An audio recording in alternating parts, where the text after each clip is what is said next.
And again, as we've been reporting, Iran's President Raisi dead after a helicopter crash in the northwestern part of the country. He was on his way back from Azerbaijan. Also on the plane was the foreign minister, who was also pronounced dead. An interim president has already been named, one of Raisi's VPs. That is Mohammad Mokber. Let's bring in our guest now to discuss.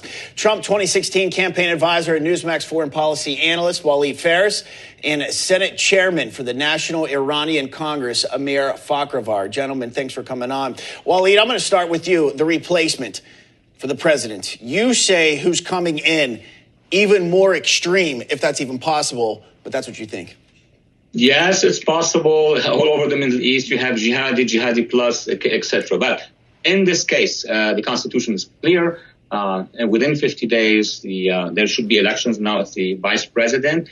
Real power, though, that's what we need to understand in America, is in the hands of the militia that controls the entire regime, the Pasdaran, Iranian Revolutionary Guard. And who controls it from the top is the actual head of the regime. The president is not the head of the regime, and I'm sure Amir will explain it even further. So the question really is going to be, who will the deep regime, I'm calling it the deep regime, will choose to become the president? And later on, when, the supreme leader, Khamenei, will leave, who will become the new real leader of the regime? It's all about internal balances of power. Amir, this is sort of a multi-part question. Of course, your thoughts on how impactful this changes to the Iranian regime and also their actions on the world stage, but also in relation to the United States. And ultimately, is this a major blow or a benefit to the terrorist organizations the country supports? First of all, thank you for having me. And let's say hi to Waleed, my good friend too. And regarding why it happened. First of all, Ibrahim Raisi was called Butcher of Tehran because when he started signing execution order, he was 20 years old. 1 year after so-called Islamic Revolution, it was not definitely revolution in Iran. It was a Russian coup in 1979, as I mentioned in my book, Comrade Ayatollah. But then he was 20. He started signing execution order without being in any type of law school or knowing anything about law.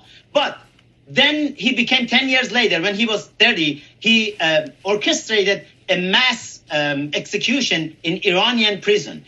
And until last year, still, he was killing thousands of Iranian kids in the street in 500 cities during the protests. Raisi's life during last 45 years was just killing Iranians. And he is the most hated person in Iran after Supreme Leader Ali Khamenei himself. And then definitely, he was named as the successor for Ali Khamenei. And right now, it's a huge problem for regime. But why he's dead?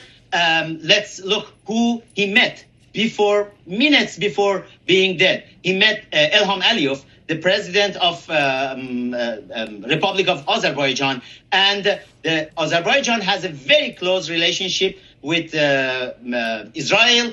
And, Iranian people, we all say thank to Israel. We don't want Israel to say if they did it or not. But it was a big gift to Iranian people to take care of that butcher of Tehran. And you know what? One thing is very sad, because just before coming to this interview, I have seen the official statement from the State Department of Biden, which they said, let me read it. The United States expresses its official condolences for the death of Iranian president. Excuse me, Mr. Biden. He was not Iranian president. He was the butcher of Tehran. Iranian people, they celebrated last night. And how dare President Biden and the State Department, you could send your message, the condolences to the regime for this mass murderer being killed. Right. And I know part of Iran's explanation for this helicopter crash, sanctions that the U.S. had placed on them. Sure. They couldn't get the correct air parts to get them. Maybe not be a state sponsor of terrorism. Then you won't have sanctions placed against you. I don't know, just a thought. Exactly. What President Biden is saying there, are you surprised?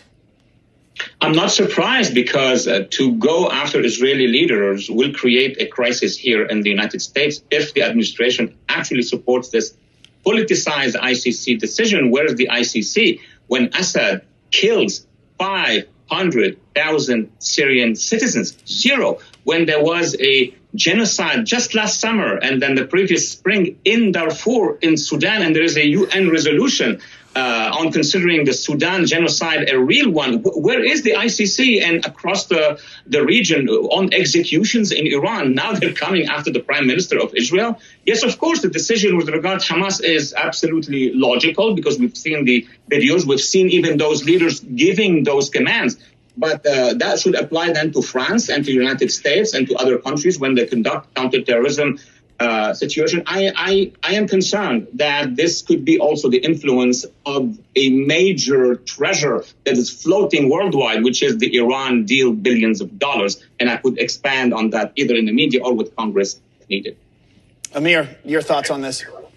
I agree 100% with Walid. And let's look at Iran. You know, it's a shame for ICC because ICC is puppet right now. They are puppets of China, Russia, and Iranian mullahs. And they have a lot of money, billions of dollars, which some of these billions of dollars was handed to them by Biden administration. And before him, it was by Obama-Biden administration, $150 billion gift to Iranian mullahs. They could use that everywhere, including ICC. Where they have been exactly when Khamenei gave order to kill hundreds of thousands of protesters in streets in Iran for last 35 years, which he is supreme leader. ICC was totally quiet. And right now they are going to give the order for the only democracy in Middle East, which is Israel. Israel is defending itself, and it's their right to do that. And ICC is a sham. Shame on them. All right, we're going to leave it there. Walid Faris, Amir Fakhrāvar, really appreciate your insights. Thank you. Thank you.